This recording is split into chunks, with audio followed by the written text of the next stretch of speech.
Ore 18, Udinese-Bologna. Udinese-Bologna è una partita difficile per il Bologna, perché l'Udinese è una buona squadra, però è anche una partita che il Bologna non può permettersi il lusso di non vincere, quindi direi 2 fisso.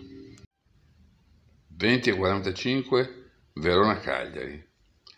Partita scorbutica, nessuna delle due può perdere. Entrambe vorrebbero vincere. In casi del genere come va a finire? Finisce che pareggiano. X.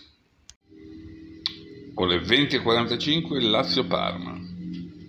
Il Lazio strafavorita, basta dare un'occhiata alla classifica. Però se davate un'occhiata alla classifica, scorsa settimana il Parma ha battuto la Juve. Allora come la mettiamo? La mettiamo che la Lazio è favorita, ma secondo me ci può scappare un pareggio.